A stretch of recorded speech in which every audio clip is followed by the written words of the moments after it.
இந்த அனைத்து நல்ல வளங்களுக்கும் வணக்கம் நண்பா. நாம் இந்த வீடியோவில் வந்து பார்த்திங்கன்னா தமிழக அரசுக்கிட்டேருந்து சத்துணவுத்துறையிலேருந்து வேலை வாய்ப்பு வந்துக்குது. இந்த வேலை வாய்ப்பு வந்து பார்த்திங்கன்னா இன்னையிலேருந்து விண்ணப்பம் போயிட்டு இருக்குது. ஒரு சில மாவட்டத்துக்குலாம் வந்து பார்த்திங்கன்னா எப்போ நோட்டிஃபிகேஷன் வருது என்னன்னே தெரிய மாட்டேங்குது, நிறையா பேருக்கு தெரியாமல் இருக்குது. அது மாதிரி வந்து பார்த்திங்கன்னா தமிழகம் முழுவதும் 7997 வேகன்சி வந்து பார்த்திங்கன்னா இன்று முதல் வந்து பார்த்திங்கன்னா திண்டுக்கல் மாவட்டத்துக்கு வந்து பார்த்திங்கன்னா அப்ளிகேஷன் வந்துருக்குது. அதை பற்றி தான் நம்ம வீடியோவில் பார்க்க போகிறோம். அதுக்கு முன்னாடி வந்து பார்த்திங்கன்னா இந்த சத்துணவு வேலைக்கு வந்து பார்த்திங்களா எல்லாமே வந்து பார்த்திங்கன்னா இத்தனை லட்சம் கொடு அத்தனை லட்சம் கொடுன்னு கேட்குறாங்க. அது உண்மையாக பொய்யான்னு சொல்லி கேட்டிருந்தீங்க. அதை பொறுத்த வரைக்கும் பொய் முற்றிலும் வந்து பார்த்திங்கன்னா தமிழ்நாட்டில் வந்து பார்த்திங்கன்னா முற்றிலும் பொய். நீங்கள் வந்து பார்த்திங்கன்னா நேர்காணல் மூலிமா வந்து பார்த்திங்கன்னா கனெக்ட் பண்ணி, ஏன்னா வந்து பார்த்திங்கன்னா இந்த சத்துணவு வேலை வந்து பார்த்திங்கன்னா சம்பளமே 3000 தான். அந்த 3000 சம்பளத்துக்கு வந்து பார்த்திங்கன்னா யாரும் அத்தனை லட்சம்லாம் வந்து பார்த்திங்கன்னா கேட்க மாட்டாங்க. உங்கள்கிட்ட திறமை கண்டிப்பாக இருக்குது. அதனால் நீங்கள் வந்து பார்த்திங்கன்னா இன்டர்வியூ மூலிமா போய் வந்து பார்த்திங்கன்னா கலந்து இந்த ஜாப் வாங்கிங்க. அதேமாதிரி வந்து பார்த்திங்கன்னா ஒரு சில மாவட்டத்தில் விஓ கிட்ட வந்து பார்த்திங்கன்னா ஒரு சர்டிஃபிகேட் வாங்க சொல்கிறாங்க. அது என்ன சர்டிஃபிகேட் எல்லா டீட்டெயில்ஸுமே வந்து பார்த்திங்கன்னா இந்த வீடியோவில் சொல்லியிருப்பேன். எதுக்காக வாங்கன்னு எல்லாமே வந்து பார்த்திங்கன்னா வீடியோவில் சொல்லியிருப்பேன். அதேமாதிரி பார்த்திங்கன்னா விண்ணப்பம் வந்து பார்த்திங்கன்னா எங்கே கொடுக்குறாங்க, எப்படி விண்ணப்பிக்கணும், எந்த அலுவலகத்தில் விண்ணப்பிக்கணும், எல்லா டீட்டெயில்ஸுமே வந்து பார்த்திங்கன்னா இந்த வீடியோவில் நான் உங்களுக்கு தெளிவாக சொல்லியிருப்பேன். இந்த வீடியோ ஸ்கிப் பண்ணால் ஃபுல்லாக பாருங்கள். அதேமாதிரி நம்ம சேனலுக்கு வந்து பார்த்திங்கன்னா நீங்கள் புது வருஷம் இருந்தால் சப்ஸ்கிரைப் பண்ணலாம், சப்ஸ்கிரைப் பண்ணி வைங்க. அப்போ தான் வந்து பார்த்திங்கன்னா இது போன்ற புது தகவலாம் வந்து பார்த்திங்கன்னா உங்களுக்கு அப்டேட்டாக வந்துகிட்டு இருக்கும். வாங்க நோட்டிஃபிகேஷன் ஃபுல்லாக போய் பார்க்கலாம். சத்துணவு திட்டத்தின் கீழே வந்து பார்த்திங்கன்னா உங்களுக்கு சமையல் உதவியாளர் பணியிடத்துக்கு வந்து பார்த்திங்கன்னா நிரப்புறதுக்கான காலி இடத்துக்கு பத்திரிகை செய்து வந்து பார்த்திங்கன்னா மாவட்ட ஆட்சித்தலைவர் விட்டுருக்காரு. அதேமாதிரி பார்த்திங்கன்னா இதே வீடியோவில் எப்படி விண்ணப்பிக்கிறது எல்லாமே வந்து பார்த்திங்கன்னா உங்களுக்கு கிளியராக சொல்லியிருப்பேன். நீங்கள் வந்து பார்த்திங்கன்னா வீடியோ எண்டு வரைக்கும் பாருங்கள். இது திண்டுக்கல் மாவட்டத்தில் வந்து பார்த்திங்கன்னா காலியாக உள்ள 139 சமையல் உதவியாளர் பணியிடங்கள் வந்து பார்த்திங்கன்னா நேரடியாக நியமிக்கிறாங்க. எந்த ஒரு எக்ஸாமினேஷனுமே இல்லைன்னு சொல்லி கொடுத்துருக்காங்க. அதேமாதிரி பார்த்திங்கன்னா இந்த ஜாப்க்கு வந்து பார்த்திங்கன்னா யாராவது பணம் அந்த மாதிரி கேட்டால் வந்து பார்த்திங்கன்னா நீங்கள் டேரெக்டாக வந்து பார்த்திங்கன்னா மாவட்ட ஆட்சித்தலைவர்கிட்ட வந்து பார்த்திங்கன்னா நீங்கள் புகார் மனுவாக கொடுக்கலாம். அதேமாதிரி பார்த்திங்கன்னா இந்த செய்தியில் என்ன சொல்லியிருக்காங்க நான் பார்க்கலாம். திண்டுக்கல் மாவட்டத்தில் வந்து பார்த்திங்கன்னா பள்ளியில் செயல்படும் சத்துணவு மையம் வந்து பார்த்திங்கன்னா நிறைய இருக்குது. அதில் வந்து பார்த்திங்கன்னா ஒரு சில காலி இடங்கள் இருக்குது. அது வந்து பார்த்திங்கன்னா 139 தான் சொல்லியிருக்காங்க. இது வந்து பார்த்திங்கன்னா ஊராட்சி, ஒன்றிய, மாநகராட்சி, அப்படி இல்லைனா வந்து பார்த்திங்கன்னா நகராட்சி, இந்த இடத்துல தான் நீங்கள் விண்ணப்பிக்க முடியும்னு சொல்லி கொடுத்துருக்காங்க. நீங்கள் வேறு இடத்துல விண்ணப்பிச்சிங்களா அந்த அலுவலகத்தில் வந்து பார்த்திங்கன்னா உங்களுடைய அப்ளிகேஷன் நிராகரிச்சுன்னு சொல்லியிருக்காங்க. நல்லா நோட் பண்ணி இதை வந்து பார்த்திங்கன்னா நல்லா தெளிவாக புரிஞ்சிக்க. ஊராட்சி, ஒன்றியம், மாநகராட்சி, நகராட்சி இதில் தான் நீங்கள் வந்து பார்த்திங்கன்னா விண்ணப்பிக்கணும்னு சொல்லி கொடுத்துருக்காங்க. அலுவலகம் மாற்றி அனுப்பினீங்களா இந்த ஜாப் வந்து பார்த்திங்கன்னா நிராகரிச்சிருவாங்க. இந்த ஜாப் வந்து பார்த்திங்கன்னா உங்களுக்கு இனச்சுழற்சி வாரியாக தான் வந்து பார்த்திங்கன்னா நிரப்புறதா சொல்லி கொடுத்துருக்காங்க. இந்த ஜாப் உங்களுக்கு சத்துணவு மையத்தில் தொகுப்பூதியமாக 3000 ரூபா கொடுக்குறாங்க. ஒரு வருஷத்துக்கு அப்புறமேட்டுக்கு வந்து பார்த்திங்கன்னா உங்களுக்கு 3000லேருந்து 9000 ரூபா வரைக்கும் சம்பளம் இருக்குன்னு சொல்லி கொடுத்துருக்காங்க. இந்த ஜாபுக்கு முக்கியமான தகுதி வந்து பார்த்திங்கன்னா பெண்கள் மட்டும்தான் விண்ணப்பிக்கணும்னு முடியும்னு சொல்லி கொடுத்துருக்காங்க. விண்ணப்பிக்கிறதுக்கான கல்வி தகுதி உங்களுக்கு 10ஆம் வகுப்பு தேர்ச்சி அடைஞ்சிருக்குன்னு, அப்படி இல்லைனா தோல்வி அடைஞ்சிருந்தாலும் இந்த ஜாப் வந்து பார்த்திங்கன்னா எலிஜிபிள் சொல்லியிருக்காங்க. தமிழ் வந்து பார்த்திங்கன்னா உங்களுக்கு நல்லா பேச தெரியும்னு சொல்லி கொடுத்துருக்காங்க. வயது வரும்போது வந்து பார்த்திங்கன்னா உங்களுக்கு பொதுப்பிரிவினர் மற்றும் தாழ்த்தப்பட்டவருக்கு வந்து பார்த்திங்கன்னா உங்களுக்கு 21லேருந்து 40 வயசுக்குள்ள இருக்கிறவங்க வந்து பார்த்திங்கன்னா விண்ணப்பிக்கலாம்னு சொல்லி கொடுத்துருக்காங்க. அதேமாதிரி பார்த்திங்கன்னா பழங்குடியினருக்கு உங்களுக்கு 18 வயசுலேருந்து 40 வயசுக்குள்ளே இருக்கிறவங்க விண்ணப்பிக்கலாம்னு சொல்லி கொடுத்துருக்காங்க. விதவை மற்றும் கணவரால் கைவிடப்பட்டவர் இவங்களுக்கெல்லாம் வந்து பார்த்திங்கன்னா 20லேருந்து 40 வயசுக்கு சொல்லி கொடுத்துருக்காங்க. வயது நிர்ணயம் வந்து பார்த்திங்கன்னா அறிவிப்பு தேதி வந்து பார்த்திங்கன்னா அடிப்படையாக கொண்டு கணக்கிடப்படணும்னு சொல்லி கொடுத்துருக்காங்க. தூர சுற்றளவு வந்து பார்த்திங்கன்னா நீங்கள் நியமனம் கோரும் மையத்துக்கு நீங்கள் எந்த மையத்துக்கு விண்ணப்பிக்கிறீங்களோ அந்த மையத்துக்கு உங்களுடைய வீட்டுக்கு வந்து பார்த்திங்கன்னா 3 கிலோமீட்டர் டிஸ்டன்ஸ் தான் இருக்குன்னு சொல்லி கொடுத்துருக்காங்க.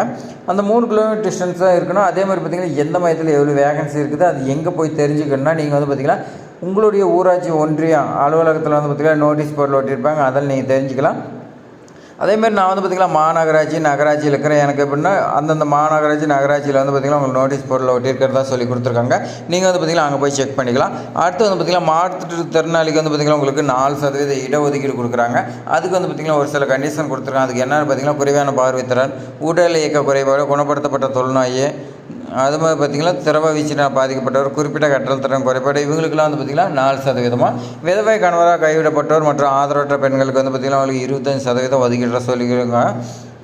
அதேமாதிரி பார்த்திங்கன்னா காலி இடங்களுக்கு விண்ணப்பிக்கும் உரிய விண்ணப்பத்தை வந்து பார்த்திங்கன்னா பூசி நான் ஏற்கனவே சொன்ன மாதிரி தான் அந்தந்த அலுவலகத்தில் தான் விண்ணப்பிக்கணும். மாற்றி அமைச்சிங்களா வந்து பார்த்திங்கன்னா இந்த ஜாப் நாட் எலிஜிபிள்.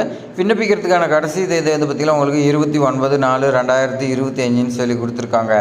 அஞ்சல் துறை மூலமாக வந்து பார்த்திங்கன்னா நீ போஸ்ட் ஆஃபீஸ் மூலிமா தான் வந்து பார்த்திங்கன்னா உங்களுடைய ஊராட்சி, ஒன்றிய அலுவலகமாக, மாநகராட்சி, நகராட்சி அந்த அலுவலகத்தை நீங்கள் அனுப்பணும்னு சொல்லி கொடுத்துருக்காங்க.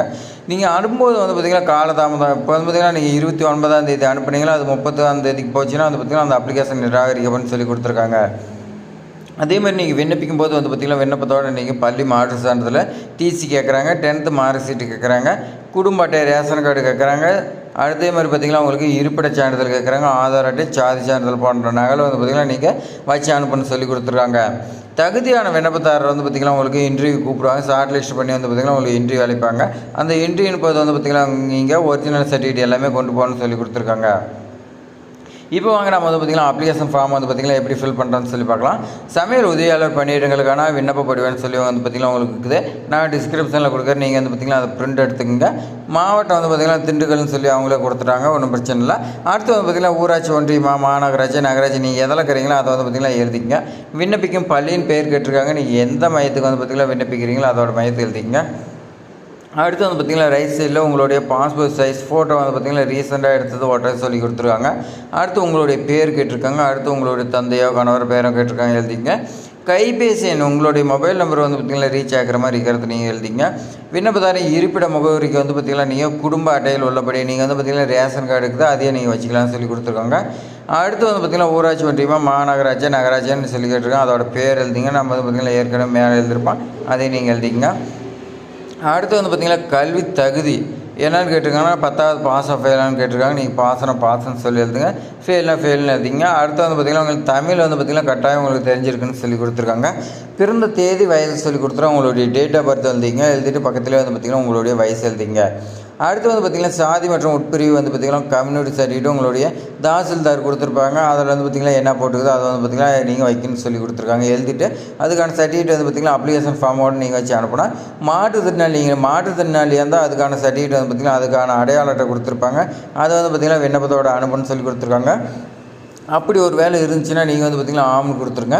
அப்படி இல்லைன்னா நீங்கள் இல்லைன்னு சொல்லி வந்து பார்த்திங்கன்னா டிக் அடிச்சிக்கலாம். விதவைகள், கணவரால் கைவிடப்பட்டோர் மற்றும் ஆதரவற்ற பெண்களுக்கு வந்து பார்த்திங்கன்னா உங்களுக்கு 25% ஒதுக்கீடு கொடுக்குறாங்க. அதுக்கு வந்து பார்த்திங்கன்னா நீங்கள் வட்டாட்சியர்கிட்ட வந்து பார்த்திங்கன்னா சர்டிஃபிகேட் வாங்கியிருக்குன்னு சொல்லி கொடுத்துட்றாங்க. வாங்கியிருந்தீங்களா ஆம்னு கொடுங்க, இல்லைன்னு சொல்லி விட்டுருங்க.